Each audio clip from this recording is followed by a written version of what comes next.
As a Razorback, he wore number 53, and he wore it well. He was a team captain for the Hogs. He played for both Lou Holtz and Ken Hatfield. Already a household name in the natural state, he became a natural at every project he embarked upon, and there have been many. Here's a look at the guy we know as the Baz.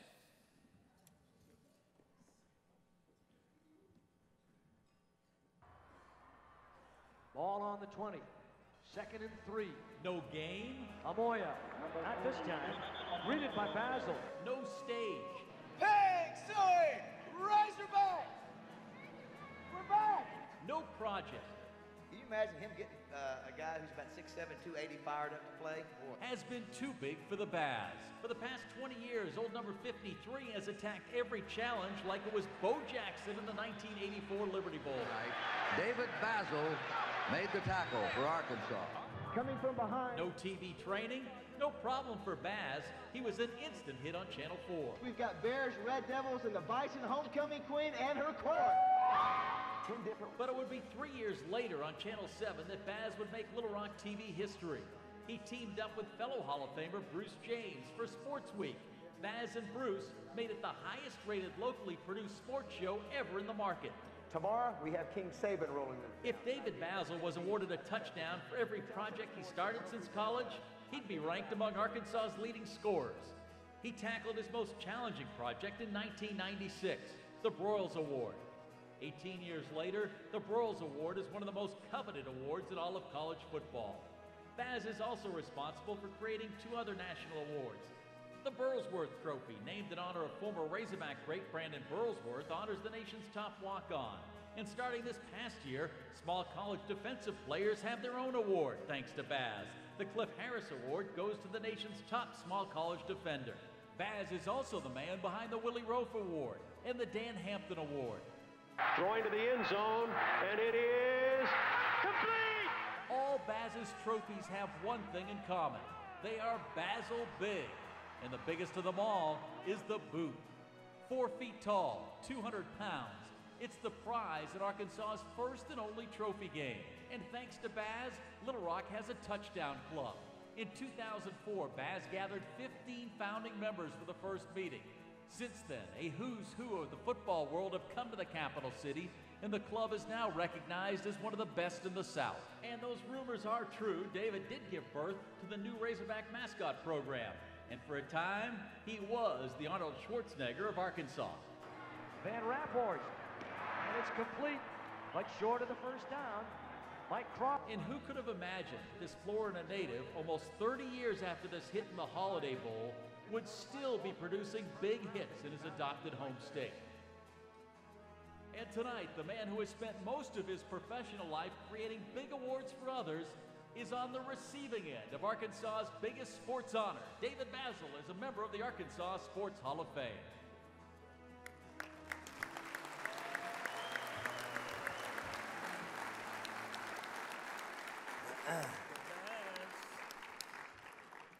Thanks, Sully. Sully always does such a great job. And Ray, thank you for all your service to the Hall of Fame. It's an honor to be here tonight. I want to thank the Hall of Fame Board of Directors and the voting membership for voting me in. It's a special night, and I do want to congratulate all the other honorees. We're bonded together by being in the same class, and all of you are just a great group of folks. And it's somewhat surreal for me to realize that tonight I've become a little stitch, in the big fabric of the history of Arkansas sports.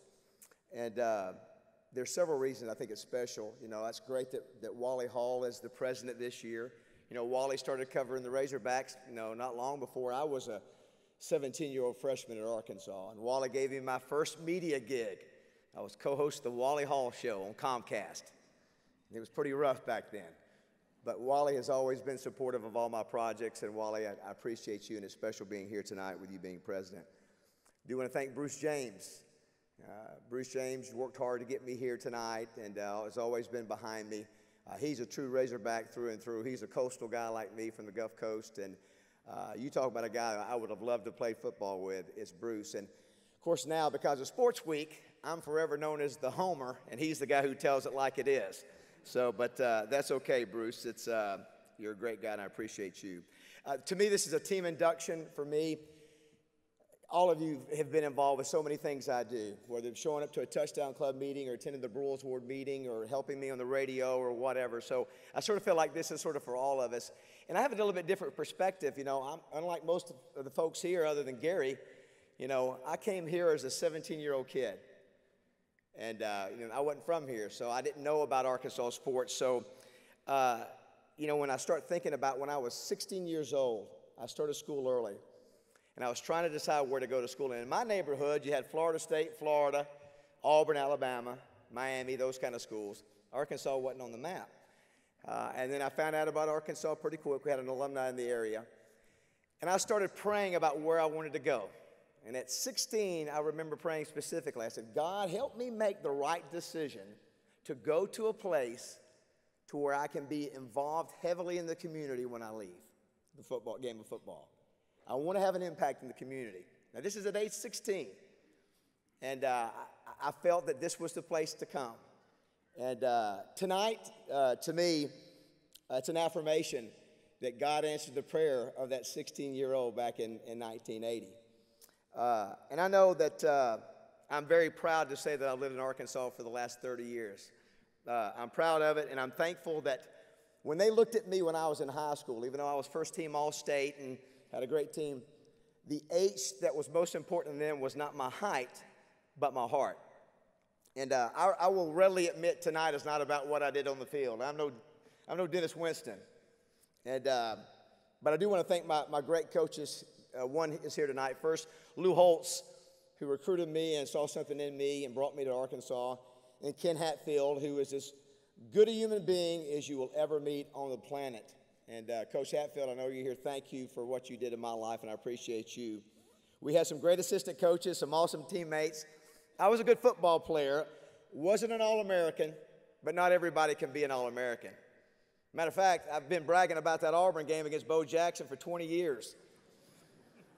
You know, I had 15 tackles. I was the TV MVP of the game. Well, I hadn't watched that tape in about 20 years. Of course, on the radio, that's my go-to game that I will reference. So I put the tape in last week, 2 weeks ago. And the first 6 plays, I didn't make a tackle. And fear crossed my body because I thought, oh, my Lord, I have embellished this thing for 20 years. And maybe I did not make a tackle. And sure enough, I started making some tackles. I ended up having a great game. But I was a good football player. I was not All-American, but I sacrificed a lot. I worked hard. I was prepared. And I did that at age 16 so that I would have the opportunity to maybe reach a level of status for the Razorbacks that when I got out, I could call the Wally Halls and the Ray Tuckers. And if I had a good idea, people in Arkansas would know who I was and that I could maybe pursue some of these things in the community that I wanted to do. And I take so much pride in representing Arkansas. I'll tell you, when I played for the Razorbacks, when I walked out on that field, I wore it like a badge. I wore it with honor because I knew who I represented. I can remember envisioning when I walked on that field by myself running, the 6-year-old kid who dreamed about being a Razorback, or the 80-year-old farmer that came up, and this was his highlight of the weekend after working in the fields all week. So I wore it like a badge.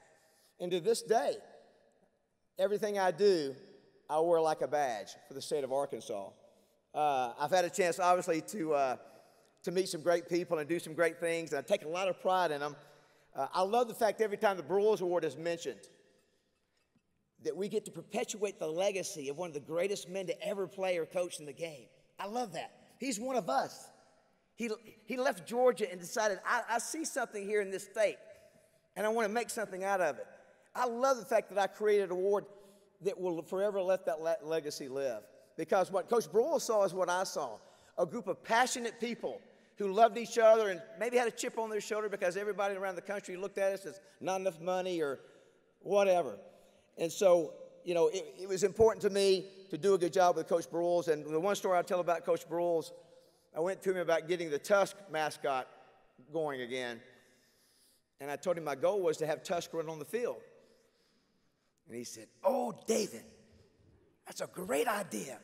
He would be like the Texas Longhorn or the Colorado Buffalo. He says, Coach, I'm not sure if it will ever happen, but we're going to give it a try. And we did. I do want to thank Keith Stokes for what he did to try to make a difference with Tusk. But Coach Broyles was great to work with. And the story of Coach Broyles and Cliff Harris, who nobody gave a scholarship to out of high school except OBU. Nobody wanted him out of college. He only goes on to play in 5 Super Bowls. I love telling those stories because they're us. And we need to let the kids know as they grow up, look what these people did. They're Arkansans. And so I take pride in being able to tell those stories. I've had a chance to meet some individuals that are outstanding. As I mentioned, Coach Broyles, the late Jennings Osborne. I'm glad to see Mitzi and Breezy here, feeding 5,000 Razorback fans for free outside the game with barbecue. And what a passion that guy had, because he was an Arkansan. Frank Fletcher, he's so dedicated and believes in the Razorbacks so much, he's going to put 12 free cards on the line if the Razorbacks don't win a conference game this year. That didn't work out so well. There's so many great people here in this state that I love. And last but not least, it's all about teamwork. I think of the Rotary Club, Club 99, the Broyles Award. All the people who do the Touchdown Club with me. It's a team effort, and I got to thank all the folks at 103.7 The Buzz. I want everybody here at the table to look out there and find these folks after the show, because they all need to be talking about you, because that's what we do on 103.7 The Buzz every day. And I want to thank Philip Johnson and Steve Johnson, Diane Rowan, for believing in me. Been at the station for 15 years. I wake up with a legend, Tommy Smith, in the radio business for 40 years, Roger Scott, R.J. Hawk, Justin Acree, Pat Bradley, Matt Travis, the list goes on and on, Matt Jones, Trey Shapp, Joe Franklin, Rick Schaefer over there, Randy Rainwater, another legend. I mean, it's awesome to be able to work with guys like that. Ray Tucker, of course, who's also on there. And my buddy, that's right, and Marcus Elliott, too. It's a great group of guys, and I hope I didn't miss anybody there. I want to thank Steve Sullivan real quick for all that he does. And last but not least, I want to thank my girlfriend, Chantel, who she calls them my kids when I have to strap in the trophies in the back seat and I drive them around town. She's the one who misses out the most when I don't have time to do fun things. So thank you, Chantel. I love you. I want to thank my 90-year-old aunt who is here today, Aunt Dot from Tallahassee, my cousin, Susan, my stepmother, Marie, and the greatest parents in the world, Dennis, as you mentioned. Wouldn't be anywhere without an amazing mother and dad who let me go to this far-off land called Arkansas and then drove every game that I played in a van, 15 hours back when we didn't have a 540, and we had the pig trail and 2-lane highways, and they never missed a game. I love you. You showed me what true love's about. You gave me the confidence to come up here, and you've treated my parents and me in an unbelievable way, and I hope I've just given a little bit back to you, because I'm one of you now. I'm an Arkansan, and I'm proud of it, and I'll continue to work every day to represent you in a big way. And I thank the good Lord for bringing me here, and go Hogs. Thank you.